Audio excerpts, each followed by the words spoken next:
first guest left the cast of All in the Family to pursue other horizons. Well, now she's back, continuing in her role as Gloria Bunker Tipic in a series all her own called Gloria. Here is Sally Struthers.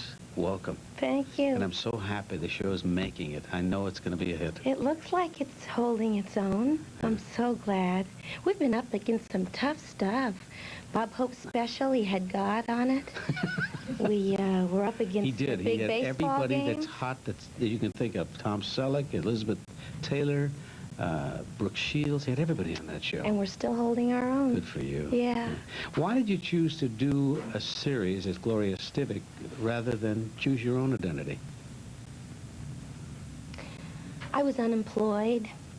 And you're very, you know what I love? You're very honest about that. I read the piece in TV Guide where you said, God, I hope it's a hit. God, I hope it makes it. You're honest. You're not like other people in this business just go along like everything's, you know, rosy when it's not really. You know, they make up these sayings that come from the pioneers, I suppose, that really do mean something, and honesty is the best policy. Indeed. And a stitch in time does save 9, and all of those things. All the things Mother used to there say. You know, it's true.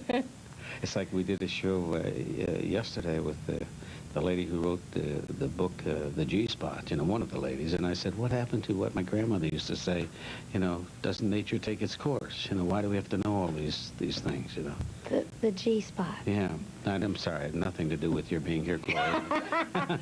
Does it bother you that the American public can't accept you in a series playing a part other than Gloria? Does that ever... I don't think it was the American public. The American public has been wonderful every time I've done anything. Whether or not the critics ever have anything good or bad to say, the general public just always seems to enjoy anything I'm lucky enough to be involved in. Yeah. I went to New York last summer and I did a Broadway play, and even though we were only officially open for 8 days, we literally performed on Broadway for a month. Most of your viewers probably are as naive as I was, and that is that until you invite the critics, they don't say you've opened. But you are performing every night for audiences. What do they call us? Previews? They call, yeah, I guess previews. You're in weeks of previews. Well, you're on Broadway and you're performing, but until the critics come, they say you haven't opened. But one place stayed open on Broadway for almost a year by never inviting the critics. Maybe that's going to be a trend. I wish it would be. You know, the critics on Broadway, as opposed to the critics who criticize movies and television shows, they can do a show with, I think, 3 or 4 men who write the reviews on Broadway. That's it. I mean, it's like they can do you in right now, and that can be, as it is today, $1 million invested in a show. I don't want to be sued for libel. And if this critic who is now retired or fired from the newspaper is watching your show, I wouldn't want him to get mad about saying this to the general public, but he did show up to the play drunk and fell asleep in his seat and slept through 98% of the play. Who is it?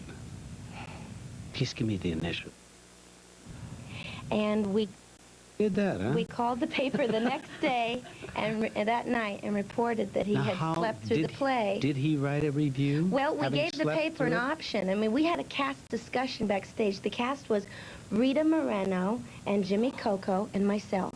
And the director said, we've got some choices here. We can either let him write what he wants to write even though he didn't see the play, or we can call the paper and demand they send someone else to review it and critique it tomorrow night, that they don't critique it at all, or they send him back sober tomorrow night. And the paper replied? The paper said, fine, there will be someone there tomorrow night. He came, the same gentleman came back. I use gentleman lightly. Yeah. Came back the next night, again, inebriated. And then when the review came out the following day in the New York Times, it said, and I quote, Wally's Cafe is a place that takes place in a hamburger-shaped diner that's somewhere out in the middle of the desert between Las Vegas and Los Angeles. And that's where it belongs, 6 feet under. That is so cruel. You know, that is so cruel. And he didn't even see it. And he's still working, and the paper knows that he's no longer working. Oh. This critic has been silenced. Good. I hope you were a part of that. Does it make you feel good? I didn't do anything, but I certainly had fun being on Broadway. Is it tough doing a series without the support of your former cast? I mean, do you find yourself, as I would, it's almost like a guy, if I may say so, leaving a big singing group and also going out there and being, being a solo act, you're kind of looking for those guys, you know. Is it strange seeing different faces? It is strange. Because there was a comfort in being Gloria, having the family around, but it's also a breath of fresh air in that there are new characters around, which makes me be able to develop some new facets for Gloria. God, you got Burgess Meredith. Oh, he's really wonderful. He and Carol O'Connor are right up there in terms of brilliance and humor and specialness. And so, if I can't play opposite Carol, if I can play opposite Burgess, I say that I'm doing just fine. You brought us a clip, I hope. We want to see. Yes, I did. A delightful one where at the very beginning you get to see Burgess Meredith's legs. Has this been on the air? This is coming on the air in a week. Good. And it's a show about Gloria finding out that studying to be a licensed veterinarian is very difficult, and later on in the show you'll see some difficulty she gets into by thinking she knows too much, but the show opens up this way. Okay. Hear the words of the Lord. Tell me about your kid. You're so proud of her. My daughter, Samantha. Oh, how old is she now? What would you like to know? She's 3 years and 4 months old. The last brilliant thing she did, which was probably just 2 or 3 minutes ago. The last brilliant thing she did. She, the last brilliant thing is a very good question. Wow. How does she concocted a formula and sent a missile up in the backyard. There you go. How does she respond to seeing her mommy on television? Well, I think she takes it for granted, and I think when she gets a little older, she's in preschool now, but I think at the age of 3, children at preschool don't compare their parents. But maybe when she's 5 or 6 and she's in regular school, kindergarten, 1st grade, and they all start talking about what mom and dad do, she's going to be in shock to find out everybody's parents aren't on TV because her father's on TV too. So she just thinks this is real natural. But sometimes they're sitting with you. Like this happened once with my youngest daughter, and a promo spot came on television. And she looked up, and she looked at me. She's about 4 years old at the time. She said, "Are there 2 Mike Douglases?" She got very confused because there I was, and then here I was, you see. And I never forgot that. I thought, no, honey, that's... And I had to explain the magic of tape to her, you know. Well, Samantha has only seen me on some All in the Family reruns. She's seen a couple of Christian Children's Fund specials, but some All in the Family reruns. And inevitably, whenever I turn one on and she's there, it's one where there's a yelling match going on between the whole family, or Mike and Gloria, or Gloria and Father. And Samantha starts to cry. She can't stand that everybody's mad at each other, so I turn it off. She gets upset because I look upset on TV.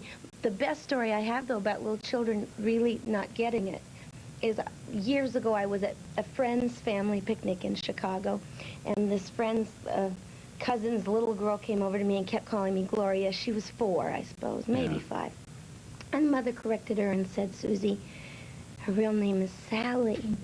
See, on TV, she plays Gloria, but her name is Sally. It's like when you go over to Grandma's and you go up in her attic and you put on one of her old dresses and you pretend you're Cinderella, and we all call you Cinderella, but you're really Susie. Well, she pretends to be Gloria, but she's really Sally. Do you understand that? She went, uh-huh. So she walked away, and about an hour later, we were all eating, and she came up, she tugged on her mother's sleeve, and she said, "Then who's Carol Burnett?"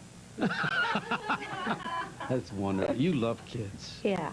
Because I've seen you sponsor a lot of kids overseas, and yeah. Have you ever seen any of them in the flesh? No, I haven't, but I'm going to Africa this next spring, and I'll probably meet 6 of my kids. How many do you sponsor?